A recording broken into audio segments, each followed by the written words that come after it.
Welcome to the Deep Dive.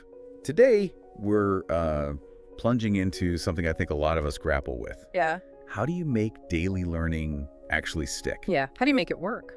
Exactly. And to sort of crack this code, we're looking at it through a really interesting lens.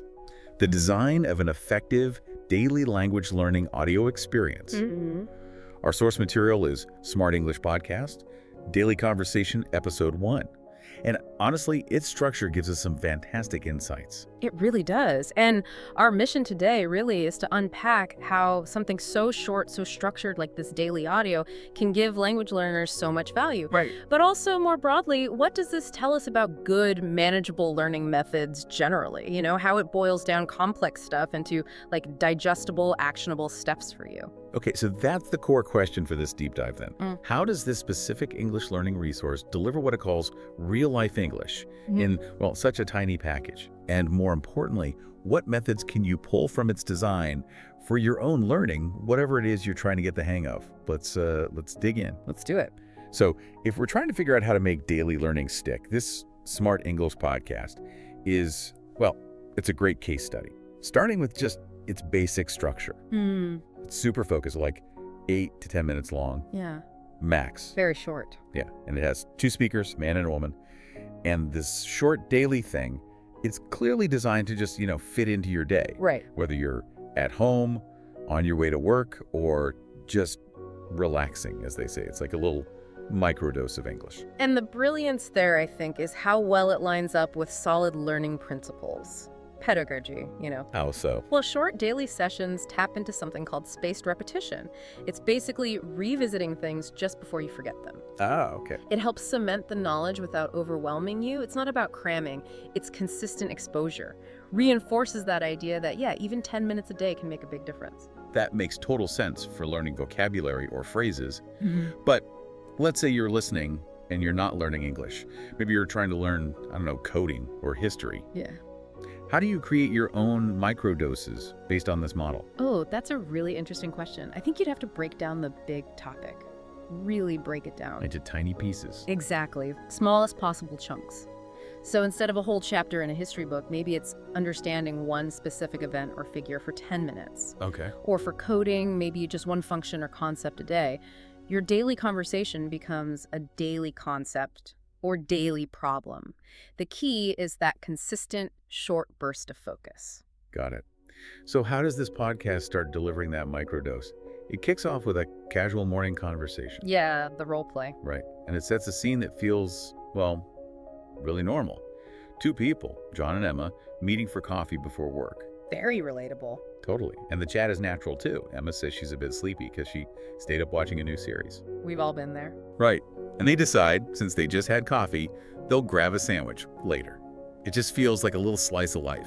Puts you right there. And if we step back and look at why that works, starting with a relatable scenario like that is, well, it's smart. Why specifically? Because it throws you straight into practical, natural language, not abstract grammar rules you have to memorize first. Ah, context first. Exactly. Context is king for memory and for understanding those little social nuances in language. It feels less like studying and more like, just overhearing people talk, like picking up phrases when you travel. Yeah, that makes sense. But, okay, just hearing it isn't quite enough, is it? Right. You need to actually understand the pieces. Sure. And that's where they go next, this vocabulary and expressions section. This is where, for me, it gets really interesting. Deconstruction time. Yeah, they pull apart the phrases you literally just heard. Like, how are you today? Explaining it's a standard greeting. The basic. Right. Then, I'm a bit sleepy. Just a casual way to say tired. Stayed up, meaning didn't go to bed early. Simple stuff, but useful. And then the nuance comes in. Exactly. Like with grab a sandwich. Yeah. They point out how grab here can mean quickly get or buy food. That's subtle, but really important for sounding natural. That's a perfect example, that little distinction. Totally. And they also cover sounds fun for showing interest and let's get something, shorthand for let's get something to eat.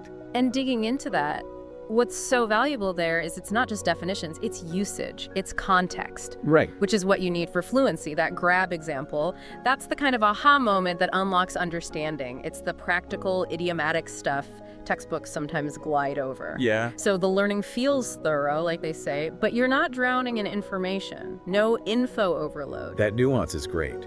But here's a question. If you focus so much on these specific phrases, do you risk missing the bigger picture? Like the underlying grammar? That's a fair question. But I don't think this approach aims to replace grammar study entirely. It's more about making grammar relevant. How so? By seeing these phrases in action, in context, you start to build an intuition for the grammar behind them. It makes the formal rules stick better later because you've already seen them work. Ah, okay. So it's like seeing the tool used before reading the manual. Exactly. It's the difference between knowing a rule and knowing how and when to use it.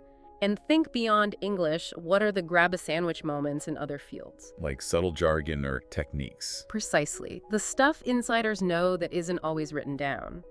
Finding those is key to mastering any complex skill, and this podcast's design kind of points the way. Okay, so they give you the context, they break down the language. But how do they make sure you're actually learning it, not just listening? Active participation, that's next. Right, the practice sections. There are two. Repeat after us practice time and quick role play practice. Crucial part. In repeat after us, you actually say the sentences out loud. Like, I'm doing well, just a bit sleepy, or I stayed up watching a new series and let's grab a sandwich. Getting your mouth around the words. Exactly. And then in the role play, you respond to prompts. The podcast says, good morning, how are you today? And you answer. Then, oh, you didn't sleep much. You reply, want to get breakfast later?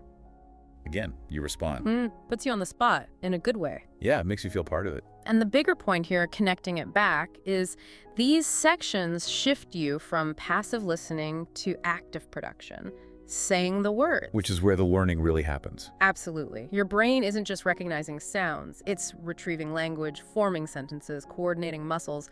It's doing the work. Repeating helps your pronunciation and fluency, definitely. And the role play. That builds confidence for real conversations. Yeah, it addresses that need for engaging delivery and gives you those aha moments through direct practice. You're actually doing the thing you want to learn.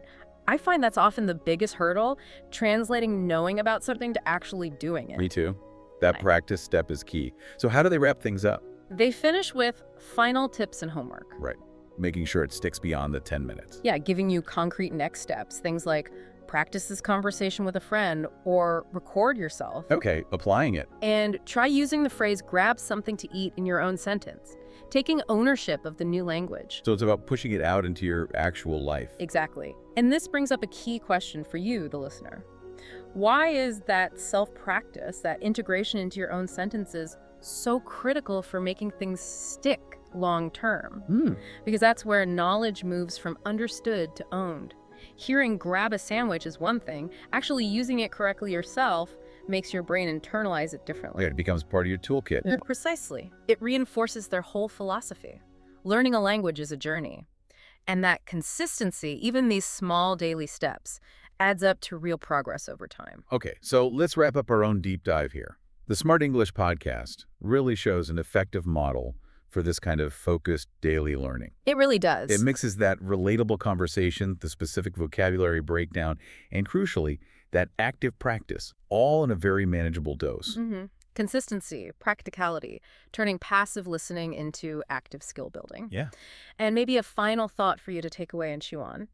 Think about this specific structure approach, breaking a complex skill into these short, manageable, interactive bits. Right. How could you apply that to learning something else in your life, whatever field it might be? How could you create your own sort of daily conversation with a new topic to make something that seems daunting feel more approachable and make what you learn actually stick?